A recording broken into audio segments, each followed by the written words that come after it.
Welcome to Things You Should Know, American Civil War Edition. Today we're continuing from the Second Battle of Collierville and moving to Droop Mountain, West Virginia, for the Battle of Droop Mountain, which would occur on November 6, 1863. Union forces consisted of more than 3,900 men led by William W. Averill, and consisted of members of more than 10 regiments, including the 10th West Virginia Infantry, 28th Ohio Infantry, 2nd, 3rd, and 9th West Virginia Mounted Infantry, the 14th Pennsylvania Cavalry Regiment, Gibson's Cavalry, Battery B and G of the 1st West Virginia Artillery, and finally the 68th New York Infantry Regiment. Meanwhile, the hard-pressed Confederates cobbled 1,700 men from the 14th, 19th, and 20th Virginia Cavalry Regiments, the 26th and 22nd Virginia Infantry, and batteries Chapman, Jackson, and Lerty. The end result was a Union victory.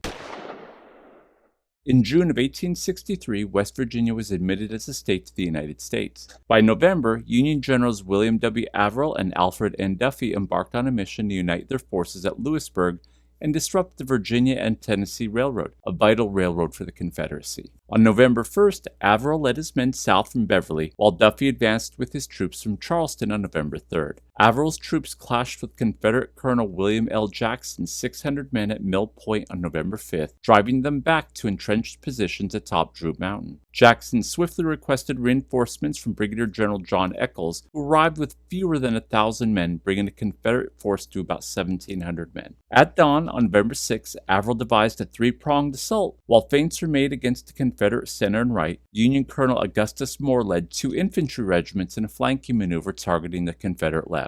Around 1:30 p.m., the flanking attack commenced, supported by intense artillery fire and frontal assaults by dismounted cavalry. After 90 minutes of fierce combat, the Union forces breached the Confederate lines, causing a chaotic retreat southward. Pursuing the retreating Confederates to Lewisburg, Averill's forces united with Duffy's brigade on November 7th. However, they were exhausted and burdened with prisoners and captured supplies. They could not advance further to the railroad. Despite the Union victory, the Confederates reoccupied Lewisburg within 10 days, and the railroad remained unharmed. Casualties for the Union were lighter than expected, with 140 total casualties. This included 45 killed, 93 wounded, and 2 captured. The Confederates suffered almost double that, with 276 casualties, of which 33 were killed, 121 wounded, and 122 missing. Join us again next time on Things You Should Know, American Civil War Edition.